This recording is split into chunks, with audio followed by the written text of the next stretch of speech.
বাঙালি শ্রেষ্ঠ দুর্গাপুজোর পর আবারও বাঙালি মেতেছে কালী পুজোয়। জানবাজার সম্মিলিত কালী পুজো সমিতির পুজোর উদ্বোধনে তাই রাজ্যের মুখ্যমন্ত্রী মমতা বন্দ্যোপাধ্যায়ের হাত দিয়ে শুভ উদ্বোধন হয়ে গেল জানবাজার সম্মিলিত কালী পুজো সমিতির পুজোর। এবছর ৫৭তম বর্ষের পুজোর উদ্বোধনে মুখ্যমন্ত্রীর সাথে উপস্থিত ছিলেন বিধায়ক নয়না বন্দ্যোপাধ্যায়, স্বর্ণকমল সাহা সহ অন্যান্যরা এবং পৌর প্রতিনিধি সহ তৃণমূল স্তরের অসংখ্য নেতানেত্রী। মুখ্যমন্ত্রী সকলকে পুজোর ভালো কাটানোর আহ্বান জানান। রাজস্থানের এক টুকরো রাজমহল পুজো প্যান্ডেল জুড়ে ফুটে উঠেছে। মায়ের নবগ্রহ রূপ এই পুজোর ভক্তরা এলে দেখতে পাবে। জানবাজার সম্মিলিত কালী পুজো এইভাবে তার নিজস্ব প্রসারে এগিয়ে চলুক। মা কালী সকলের আশীর্বাদ প্রদান করুক ও সকলের শুভ হোক, এই প্রার্থনা করি। প্রত্যেক বছর দিদি আসেন এবং এই পুজোটা দিদি উদ্বোধন করেন, এটাও করেন, আর একটা স্মিতা বক্সী পুজো উদ্বোধন করেন, তারপর দিদি নিজের বেরিয়ে যান। কিন্তু এই পুজোটার খুব সিগনিফিকেন্ট, দিদি ভালোবাসেন এই পুজোটাকে। তার কারণ হচ্ছে এই পুজোটা জানবাজার।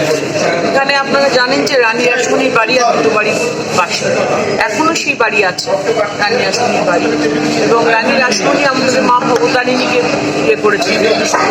তো এই জানবাজারের সঙ্গে একটা আর্থিক সম্পর্ক দিদির আছে এবং স্বর্ণধারা খুব সুন্দরভাবে দেখছেন আপনি। 57 ইয়ার্স এই পুজো হলো এবং এত বছর ধরে একটা পুজোকে আগে স্বর্ণদা করতেন, এখন সন্দীপন সাহা ঠিক সুযোগ্য হিসেবে সেই পুজোটাকে নিয়েছেন এবং সকলে মিলে খালি ধর্ম জাতি ভেদ নির্বিশেষে প্রত্যেকে এই পুজোর মধ্যে আমরা সবাই দেখো, এই পুজোটা আমি যখন সদ্য গ্র্যাজুয়েট হয়েছি 68-এ, আমি 69-এ আমার এই পুজোটা করে আমি সম্মিলিত কালী পুজো বলেছি। এই জন্য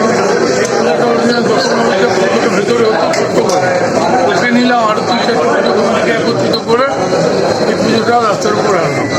প্রথম দিন থেকে সকলে কিন্তু খুব ভালো হয়েছে।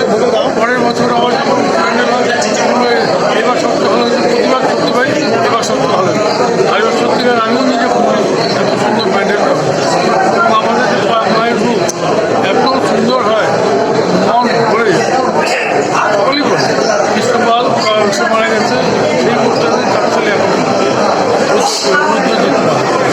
ভালোই করছে। এবছরের থিমটা কি একটু যদি দর্শকদের? এটা জয়পুরের একটা প্যালেসের আদলে এটা একদম এক্স্যাক্টলি ব্যুরো রিপোর্ট, প্রিয় চিত্র সাথী নিউজ, কলকাতা।